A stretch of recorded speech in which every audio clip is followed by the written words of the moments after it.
The issue of election in Africa is usually connected with conflict, public unrest, violence. Now, the next topic that I'm going to bring you from the continent is related to this. We have Tanzania and Cameroon. Tanzania is planned to have its election on 29th of October, that is this month.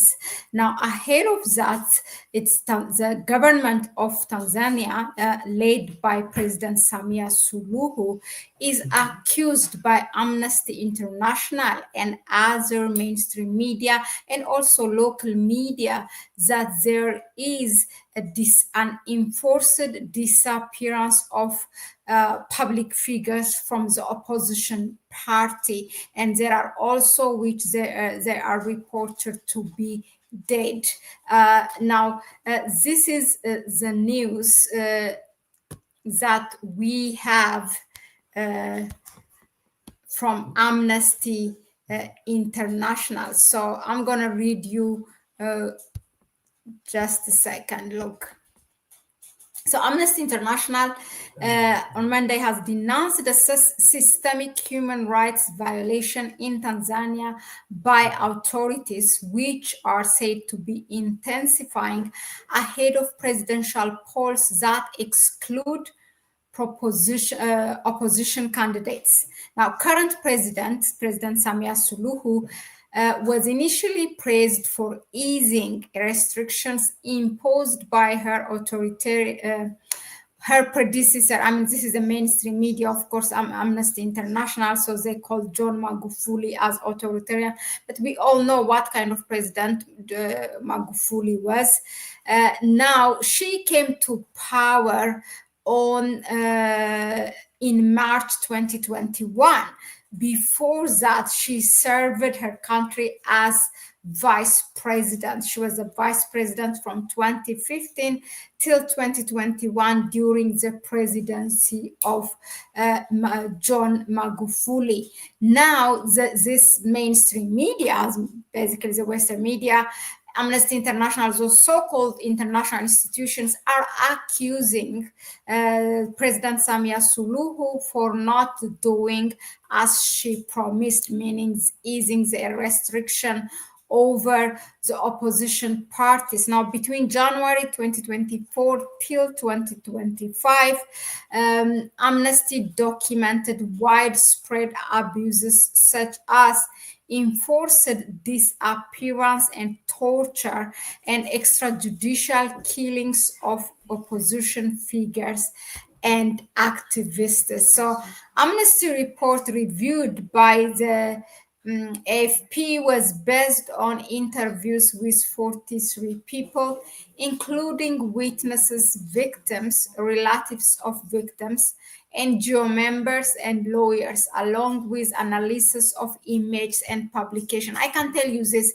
There was a video that I come across. It was a European Union meeting, and there was this guy from Europe, one of the Europe country, and basically presenting a report on one man who is, I forgot his name, he's an opposition leader in Tanzania, and, saying that we have to, meaning Europe, have to consider restricting or, banning some of the support that it is giving to Tanzania because this man, the opposition leader, was arrested, or he was in prison.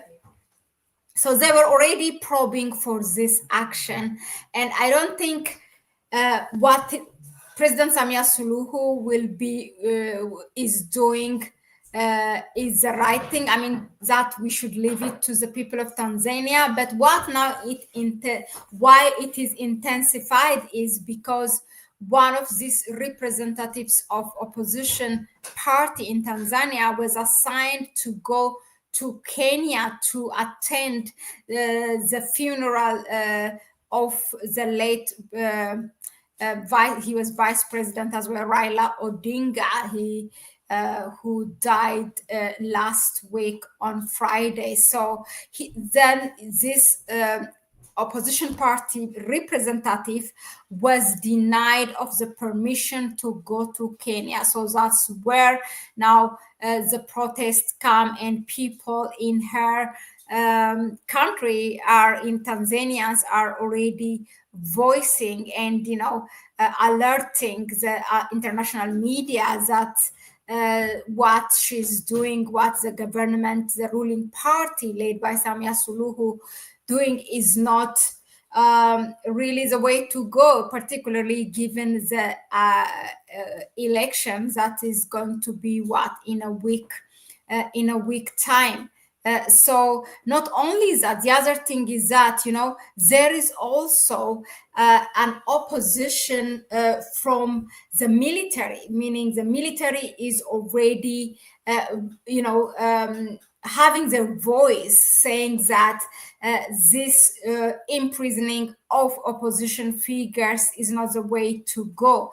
So if she loses really the trust and the loyalty from the military, then this election it does not even, you can predict what the result can be. She might lose this election. So whether now she will rectify her move and release opposition leaders from prison, I don't know, but this is where it is, and there's a tension, and there are already some protesters.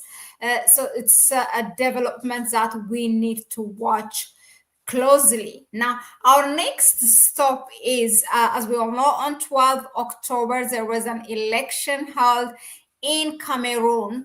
The current president of Cameroon is Paul Biya, who is in power for 42 years, making him the second largest president, staying as a president. So next to the president of Equatorial Guinea.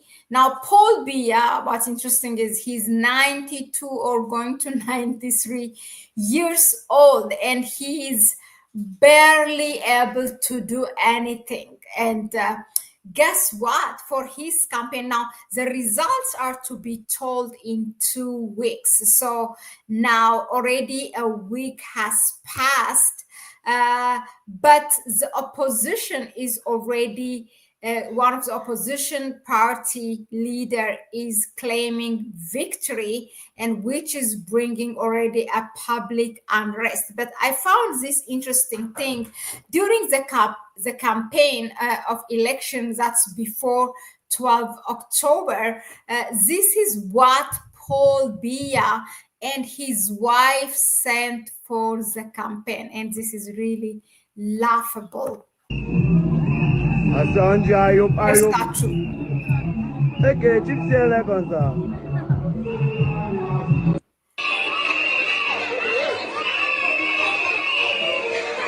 Le président était dans mon quartier.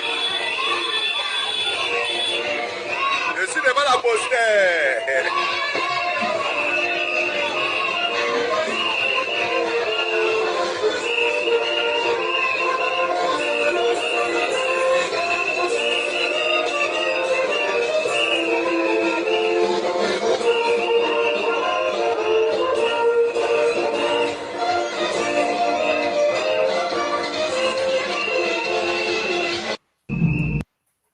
Yeah, that is really, I mean, I want to cry at this situation, but also it's interesting, the time that we have reached. This man, he's 93 years old, and he don't want to leave power, and then he sends his statue. I mean, how do you see your people really, that instead of you, like the president, coming and introducing and saying what are his plans and convincing his people why they have to let him to stay in power after his stay for 42 years in power, he sends his statue and his wife's statue as well, and then he's telling his people to basically to vote for him.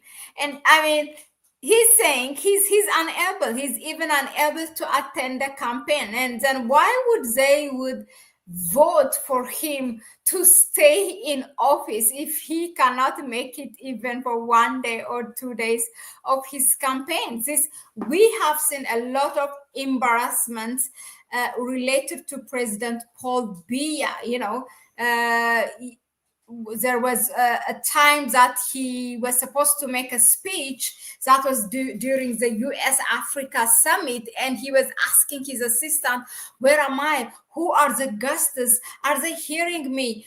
This and that, and then there's the next one also where we saw that his wet pants, saying that he peed in public because he cannot control it. And still, I will leave this for the people of Cameroon, but this is what happened as part of his campaign for election. Now, moving on, the opposition leader in Cameroon, who is claiming now a victory, is told by the government of Cameroon to calm down, because now there is a fear. There's a fear that's growing that violence could erupt potentially. So now the opposition candidate, and he was also ex-governmental spokesman, his name is Issa Tichiroma Bakari, and he has declared himself as the winner of the election that was held on 12 October, saying that he defeated Paul Biya. Now, this month's declaration, the opposition party leader was criticized by the government and his ruling party, as Cameroon's Constitutional Council has not yet released the final results. They probably maximum take 1 week more, and I think it should be the official date is 27 October. This man is also old. Old people, in the government officials in Paul Biya administration are old. The minimum is 60 or 65 years. All of them are old people. Now, this man, the opposition leader, was also ex-government spokesperson, and he is 70, I think he's 76 years old. So, in a statement released by the National Episcopal Conference of Cameroon, the Catholic bishop expressed the need for peace and stability. Now, the cleric said they hoped that the official result would reflect the will of the electorate, and nothing will be changed by any authority involved in this exercise. The Catholic Church is highly respected and is viewed as a moral voice of the nation. Its statement echoes the sentiment of many who have urged the Constitutional Council to ensure that result is not rigged. So some of the church prelates have been outspoken in their criticism of Biya and how he has governed. This is where this is how the situation in Cameroon looks like following the vote or the election on 12 October. Now, our next topic is in Burkina Faso. Burkina Faso, as you know, their national team was having different game for qualifying. This is a process to qualify to World Cup, but somehow they didn't make it to World Cup, and Ibrahim Traore has demanded that, he asked, this is not fair. I'm going to read it for you why he's saying it's not fair. Look, it says, Burkina Faso's leader, Captain Ibrahim Traore, has reportedly demanded an explanation from the Confederation of African Football after the nation lost its World Cup playoff spot to Nigeria. Traore is said to be seeking clarity on the decision, raising concerns over fairness and the qualification process. So the thing is that I think there were so many. So in their place, Nigeria was the one that was chosen as the one who qualified for World Cup. I really don't know how this process works, but where it comes unfair is that CAF did not make it clear why they selected Nigeria over Burkina Faso. So this is where Ibrahim Traore is demanding for an explanation. Let me see if there is a more, this one is coming from Arise News. It's a Nigerian news outlet. Let me just share that with you, perhaps, that will make it a bit clearer.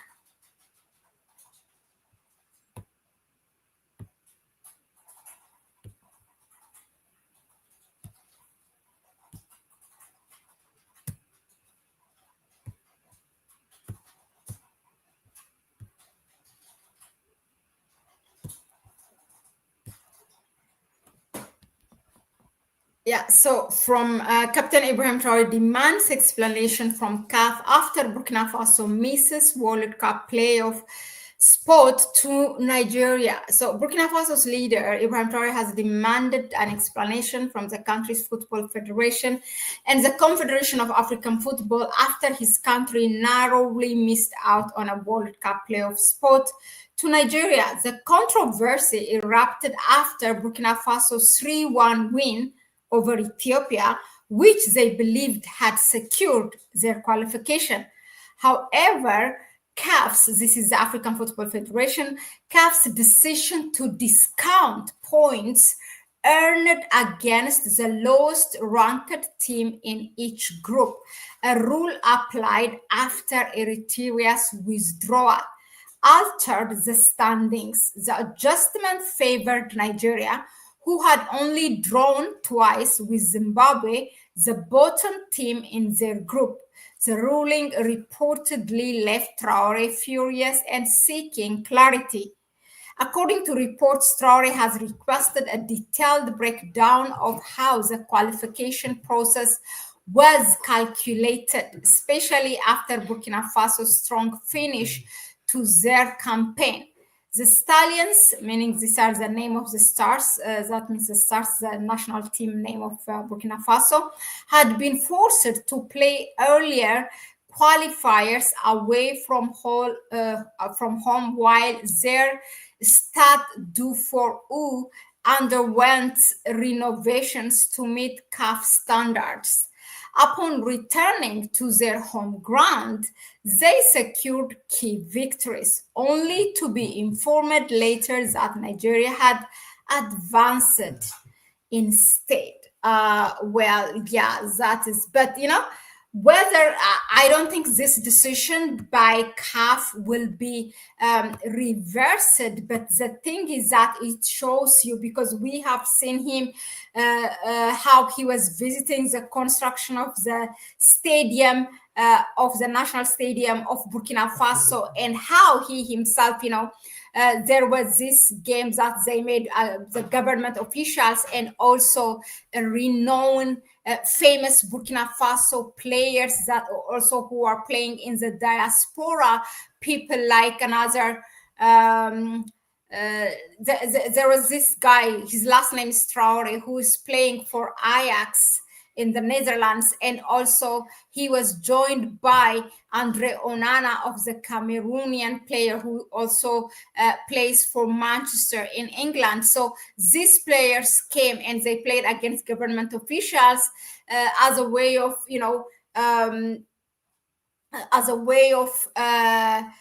supporting Traore, who's a player, an international player, but also who is from Burkina Faso. His foundation, he has this foundation for children to support that. And you see that Ibrahim Traore engaged them and others, talking to them in a conference and telling them how they are ambassadors of Burkina Faso and in general Africa. So he's really passionate about football, and he wants to improve the position of his national team. He engaged from time to time with young players. So what's interesting, what we need to take, for me, the moral of this article is that how a president is involved in the sport activities of his country, which we don't see most of the time, and demanding an explanation or a clarity on a decision that he thinks or his country think that this is unfair, and this is a way to stand up for your country. And whether this will be reversed or not, the decision, it's really, for me, the bigger picture is that you have your president at your back. If there is any unfair decision, to come to the front and ask for clarification. That's, I think, the most important part. So let me just wind up the news from the continent there, and then there is one news that I'm going to bring you from the world. Africa is positioned, of course, it's part of this planet, and what's happening in the world will also affect us here at home. Now,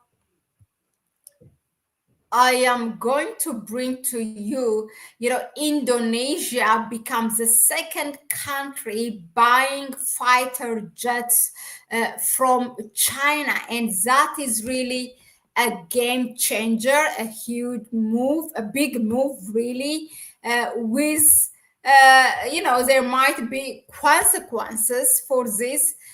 But let me just share that, because it will be something I am going to share with you from the article directly, and share, of course, my reflection on it. Yeah, so Indonesia to become next customer for China's J-10C fighter jet. By the way, this is the equivalent of the United States F4 is it called, right? But yeah, let's see. Indonesia has earmarked 9 billion budget. That includes the acquisition of J-10C fighters, with officials indicating that the aircraft will be delivered soon, although it remains unclear whether a contract has already been finalized. So it has approved already a 9 billion budget to procure China's Chengdu J-10 single-engine Delta-wing fighter. Jakarta's Minister of Finance, Purbaya Yudhi Sadhewa, told journalists. And this would make Indonesia the second country in the world next to or after Pakistan, which is the first country to buy these products from China. Now, despite what some media outlets have reported, the budget Indonesia has set aside covers a broader procurement plan that include used J-10 fighters along with other weapon systems. The actual cost for the new J-10s is expected to be significantly lower than that figure. Now, this fighter jet of China had gained prominence after the Pakistan Air Force J-10C is duel with Indian Air Force jets on May 7, 2025, which included Rafales, MiG-29, Mirage 2000, and Su-30 MKIs. Anyway, these are some technical details, but the thing is that this definitely will change, as it used to buy these products from the Western countries. Now it will show you also the geopolitics as well. China is not also a competitor of America in terms of, defense products, but also in general in aviation industry. Just like Boeing is for the United States, China has its own COMAC, which is now the C919, which is supposedly the equivalent of Boeing 737 MAX and others as well.